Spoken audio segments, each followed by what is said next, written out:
ये स्थान न केवल भारत में बल्कि दुनिया में इस स्थान की पहचान है। भगवान बुद्ध और यहाँ का पुराना इतिहास से परिचित दुनिया है। मुझे खुशी है इस बात की कि ऐसे स्थान पर प्रतिष्ठित शिविर हुआ है और सभी कार्यकर्ता समाजवादी साथी संकल्प लेकर के गए हैं कि आने वाले समय में समाजवादी सरकार बनाएंगे। इस क्षेत्र को समाजवादी सरकार में बहुत विकास की योजनाओं से जोड़ा गया था। जब कभी समाजवादी लोग यहाँ पर आए होंगे, सरकार में कुछ न कुछ इस जिले को दिया है। सबसे खराब सड़क अगर कोई थी तो लखनऊ से जोड़ने वाली नानपारा वाली सड़क थी। और सड़कों की हालात कैसी थी, आप में से कुछ साथी बलरामपुर के भी होंगे, तो हम तो खुद उस सड़क पर चले हैं, गोंडा और बलरामपुर की। मुझे याद है कि किसी पत्रकार साथी ने अखबार में एक तस्वीर छाप दी थी एक बाज़ार की कि वहाँ पर कुछ लोगों ने धान पैदा कर रहे हैं।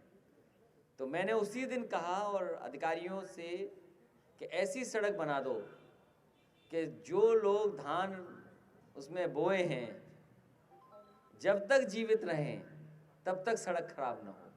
और शायद उसी का परिणाम है कि गोंडा बलरामपुर सीमेंट कंक्रीट की सड़क बनी है। 4 लेन बनी हो इस ज़िले में, या नानपारा वाली डबल लेन पेड शोल्डर जो कांग्रेस के ज़माने में सेंट्रल योजना और स्टेट की गवर्नमेंट की फंडिंग से थी। तो विकास के नाम पर समाजवादियों ने बहुत काम किया है। लैपटॉप बांटे हैं, वो आज भी चल रहे हैं। समाजवादी एम्बुलेंस ये मेंटेन नहीं कर पा रहे हैं। नई एम्बुलेंस खरीदना तो दूर, ये मेंटेन नहीं कर पा रहे हैं। और कोविड के समय पर और इधर जो लॉकडाउन रहा उसमें सबसे ज़्यादा कारगर, सबसे ज़्यादा मदद करने का काम, सबसे ज़्यादा गरीब जनता के बीच में पहुंचने का काम ज़रूरत के समय पर एम्बुलेंस ने किया। बहुत से परिवारों को इससे मदद पहुंची है। पुलिस की 100 नंबर जो अब 112 हो गई है, ये भी समाजवादी सरकार की देन है। इसके मेंटेनेंस के लिए या नई गाड़ी खरीदने के लिए कोई सरकार ने इंतजाम नहीं किया, वही पुरानी गाड़ियां और केवल नाम बदल देना। तो समाजवादी पार्टी लगातार किसानों के लिए काम करती रहेगी। और ये इलाका तो वो धान का है, धान मिलें भी हैं, पुरानी भी रही हैं, गन्ने का भी क्षेत्र है और भरमार है इन चीज़ों की, चीनी मिलों की। मुख्यमंत्री जी जहाँ जाते हैं कहते हैं 1 लाख से ऊपर हम करोड़ पैसा दे चुके हैं किसानों को। हर भाषण में कहते हैं 1 लाख से ज़्यादा दे चुके हैं, कई प्रदेशों के बजट से ज़्यादा दे चुके हैं। लेकिन ये बताना भारतीय जनता पार्टी भूल जाती है, उनके मुख्यमंत्री भूल जाते हैं कि अभी भी किसानों का बकाया पैसा है। और इस महंगाई में गन्ने की कीमत बढ़ जानी चाहिए थी, नहीं बढ़ी है। धान के लिए कहा कि एमएसपी है, एमएसपी से खरीदा जाएगा, केंद्र बनाए गए, लेकिन कहीं भी आसपास किसानों की खरीद नहीं हुई है। 900 1100 में सब पूरा धान बिक गया।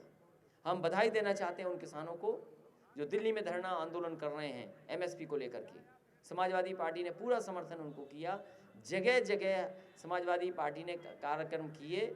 सबसे ज़्यादा मुकदमा उत्पीड़न अन्याय किसी के साथ हुआ तो समाजवादियों के साथ हुआ। और सोचिए भारतीय जनता पार्टी का तर्क क्या है कि समाजवादी हैं लेकिन ये किसान नहीं है। भारतीय जनता पार्टी के लोगों को जानना चाहिए जितने भी समाजवादी लोग हैं सबके खेत हैं, सब धान पैदा करते हैं या खेती करते हैं, ये किसान भी हैं, समाजवादी भी हैं। और जो आय दोगुनी की बात थी, हमें बताएं किस फसल की आय दोगुनी करने जा रहे हैं। इस सरकार में भ्रष्टाचार बढ़ा है। जैसे जैसे सरकार करीब आएगी झूठ भी बढ़ेगा, भ्रष्टाचार भी बढ़ेगा। और अगर किसी ने सही तस्वीर दिखा दी सरकार को तो उसके ऊपर मुकदमा हो जाएगा। हमारे कई पत्रकार साथियों ने कहा कि ये दाल नहीं, ये पीला पानी है हल्दी का, उन्हें मुकदमा का सामना करना पड़ा। कई हमारे पत्रकार साथी जिन्होंने दूध की सही तस्वीर सामने ला दी, उन पर मुकदमा हो गया। हम जानते हैं कितनी तकलीफ परेशानी में भी आप भी काम कर रहे हो, सच दिखाना चाहते हो, सच जानते हैं, बता रहे हैं आप, लेकिन आप पे भी प्रेशर है सरकार का तो ऐसी सरकार पहली बार देखने को मिली है, जो अन्याय लगातार कर रही है। और जैसे जैसे सरकार आएगी, समय खत्म होगा इनका, अन्याय बढ़ेगा, झूठ बढ़ेगा, बेईमानी बढ़ेगी, भ्रष्टाचार बढ़ेगा। और कभी कोई आरोप लगाता था उनकी सरकार में इतने मुख्यमंत्री हैं, ये सरकार बताए इनके पास कितने मुख्यमंत्री हैं। और जिस तरह की घटनाएं सुनने को मिल रही हैं कानून व्यवस्था को लेकर के, कल ही हम लोग लौटे हैं, मान ली बाराबंकी होकर के आए, एक बेटी के साथ क्या घटना हो गई, बेटियों के साथ घटना हो रही है, महिलाओं के साथ घटना हो रही है। और बदायूं जैसा दुख भरा कांड, कितनी बड़ी घटना हुई। और उसकी बेटी ने जो दिखाया गद्दा कि देखो मेरी माँ का इतना खून लगा इसके अंदर। सोचो कौन सरकार में है, एक योगी सरकार में क्या कार्रवाई की।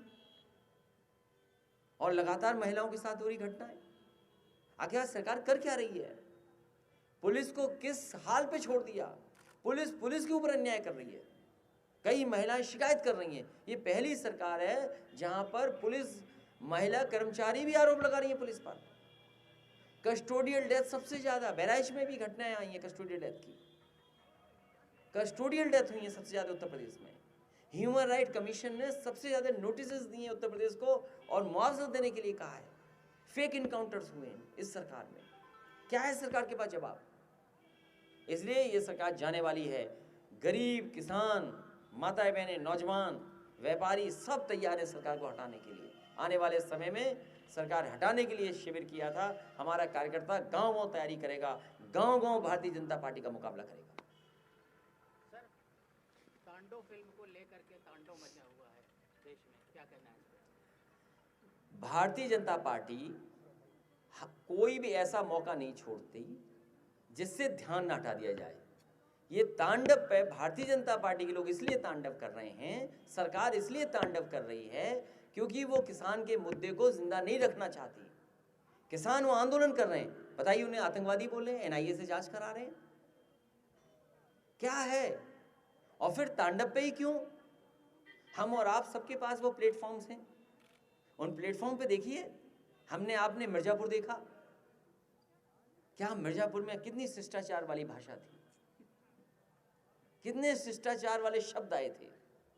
वो लगता कोई ऐसा उत्तर प्रदेश का रहा होगा जहां से उस शिष्टाचार की भाषा निकली है।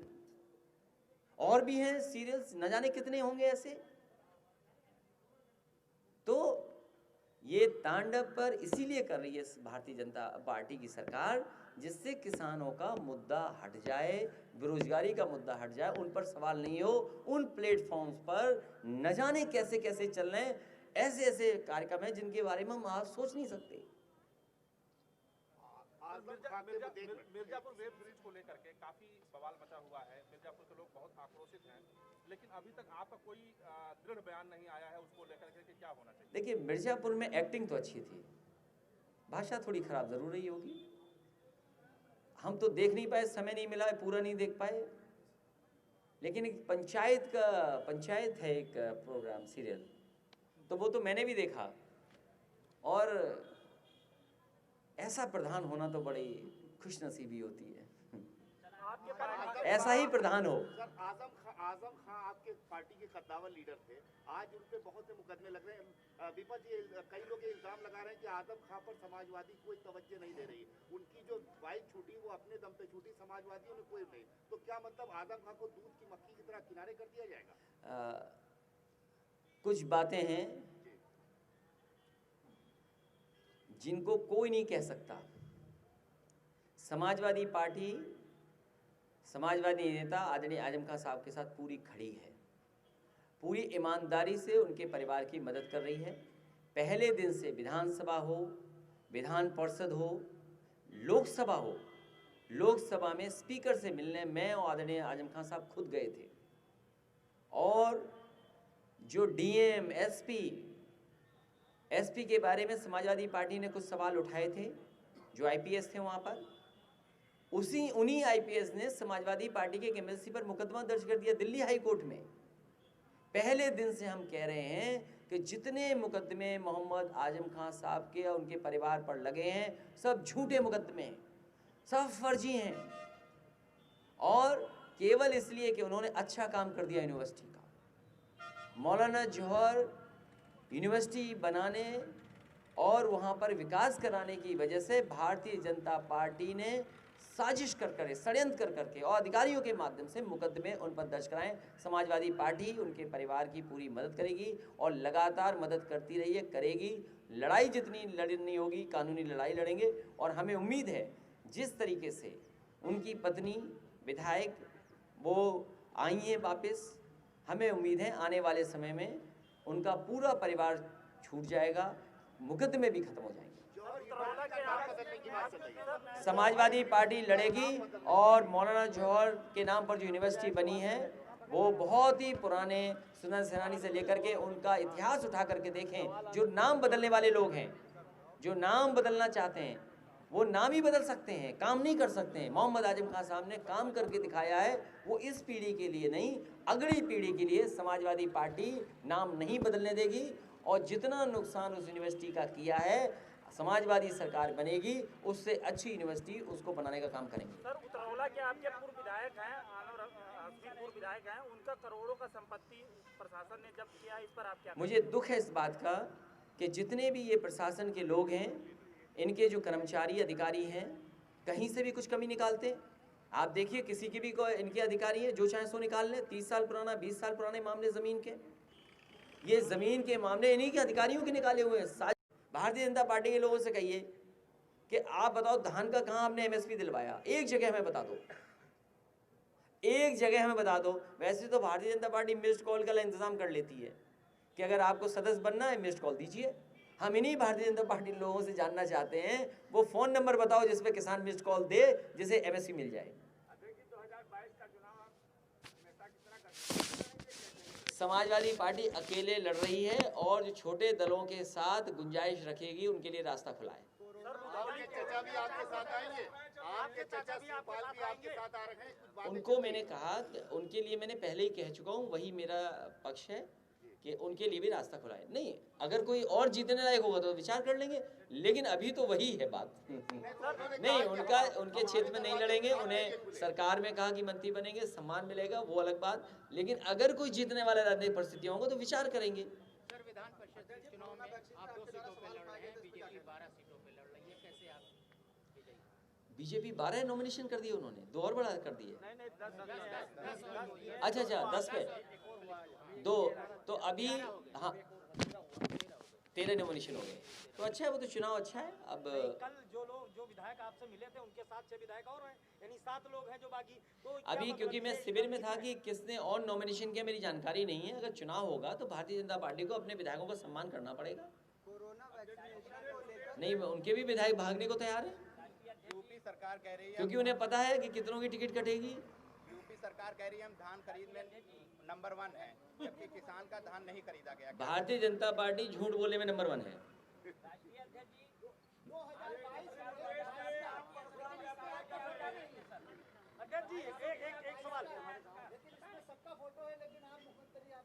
अरे हम यहाँ बैठे जब खींचोगे तो मैं ही आऊँगा ना पीछे। अगर मेरी फोटो खींचोगे तो क्या आएगा, हम और 22 में 22 की। श्रावस्ती में पहले परशुराम मंदिर का निर्माण और उसके बाद प्रशिक्षण शिविर, क्या माना जाए इसे? देखिए, भगवान परशुराम और जितने भी हमारे भगवान विष्णु के अवतार हैं हम सबको मानते हैं। नहीं, हम पहले भी मानते थे और आगे मानते हैं। हमारे गांव में देखिए आप, बहुत पुराना मंदिर है।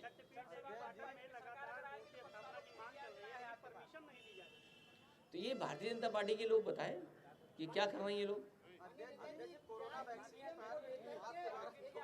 देखिए, वैक्सीन पर वैक्सीन को लेकर के हमने साफ कहा कि हमें एक्सपर्ट डॉक्टर्स, उन पर कोई शिकायत नहीं है। और जो वॉलंटियर जो अपने आप आ रहे हैं और ट्रायल्स में जो सहयोग देने में कोई शिकायत नहीं है। शिकायत केवल इस बात की है कि भारतीय जनता पार्टी की सरकार है वो बताए कि कब गरीबों को मुफ्त में फ्री वैक्सीन लग जाएगी और पूरे के पूरे प्रदेश के लोगों को किस तारीख तक वैक्सीन लग जाएगी। मान लीजिए अमेरिका है, सबसे ज़्यादा लोगों की जान गई है, वहाँ के राष्ट्रपति कह रहे हैं कि 100 दिन में हम 100 मिलियन वैक्सीन लगाएंगे। आप सोचिए, बलरामपुर, श्रावस्ती, बहराइच और गोंडा, कितने लगाएंगे वैक्सीन ये बताइए? कितने दिन में लगा देंगे 100% हमारे गरीबों को? और क्या फ्री लगाएंगे कि नहीं लगाएंगे? सबसे पहले आपने वैक्सीन का विरोध किया था, अब क्या आप यू टर्न ले रहे हैं, क्या मतलब है? नहीं, जिस आपने तरीके से पूरी अभी बात ही आप- नहीं जानी। नहीं, तो आप अभी आपने कहा, इससे पहले आपने कहा हम बीजेपी के वैक्सीन नहीं लगवाएंगे। हमने कहा, हाँ, अब उसकी वो अगली लाइन भी सुन लीजिए। हाँ, अगली लाइन सुनाइए। हमने कहा कि पहले भारतीय जनता पार्टी सरकार ये बताए कि हमारे गरीबों को फ्री वैक्सीन कब तक लग जाएगी और सबको कब तक लग जाएगी, वो भी समय बताएं। और आने वाले समय में 1 साल बाद समाजवादी सरकार बन रही है, हम सबको फ्री लगाएंगे और हम भी लगवा लेंगे। क्या गलत कहा हमने? यानी वैक्सीन को लेकर राजनीति है। भारतीय जनता पार्टी गरीबों को वैक्सीन फ्री नहीं लगाना चाहती। आपके वैक्सीन के सवाल पर रुधौली के विधायक हैं, अयोध्या से आए थे भ्रमण पर बलरामपुर, उन्होंने कहा कि अखिलेश यादव जी को बिना कुछ किए ही राजनीतिक विरासत मिली है, तो इस पर आप क्या कहेंगे? हाँ, वो बात ठीक कह रहे हैं, बहुत जानकार होंगे, बहुत समझदार नेता होंगे वो, हैं? अपनी पार्टी से गए हैं? नेताजी अच्छा, वो हो गए। अरे छोड़ो, कहाँ बात है। अखिलेश जी ये बताइए कि चाचा ने आपके कहा कि ईवीएम के सहारे बीजेपी बेईमानी कराकर चुनाव जीत रही है, आपका क्या कहना है? देखिए, समाजवादी पार्टी के दिए हुए लैपटॉप आज भी चल रहे हैं, ऑन करोगे तो हम और नेता ही दिखाई दे रहे हैं। दिखाई दे रहे हैं कि नहीं दिखाई दे रहे हैं? तो आप सोचिए, अमेरिका जैसे में सवाल उठते हैं, वहाँ भी वोट बैलेट से पड़ रहा है। अभी बनारस में वोट बैलेट से पड़ा, बीजेपी हारी कि नहीं हारी? तो अभी लोगों को भरोसा नहीं है। मैंने वर्कर से कहा कि सरकार बनाइए, फिर इसको आगे ले जाइए, क्योंकि उलझिए मत। आप पहले हराइए भारतीय जनता पार्टी को अपना वोट डाल करके। ये इस बार इतना वोट पड़ेगा कि ईवीएम भी नो रिकॉर्ड करेगी, देखना आप। अब हमारे सवाल का जवाब आया सवाल का जवाब नहीं आया है। क्या? बिल्कुल आया नहीं। बीजेपी की तरफ से जो अभद्र टिप्पणी की जा रही है, जो अमर्यादित शब्दों का इस्तेमाल किया जा रहा है, उस पे आप क्या कहेंगे? देखिए, ये भाषा राजनीति में इस तरह की भाषा की कोई जगह नहीं होनी चाहिए। कोई राजनीति में इस तरह की भाषा की कोई जगह नहीं होनी चाहिए। 2022 के चुनाव को लेकर आज जनता है किन मुद्दों को? इतने मुद्दे हैं कि आपको भी जेल भेज देंगे, ये सबसे बड़ा मुद्दा है। किसी को भी जेल भेज सकती भारतीय जनता पार्टी, किसी पे भी झूठ के मुकदमे लग सकते हैं। और मुख्यमंत्री जी ने, उप मुख्यमंत्री ने और सबने अपने मुकदमे वापस ले लिए। अच्छा, ये ज्वाइनिंग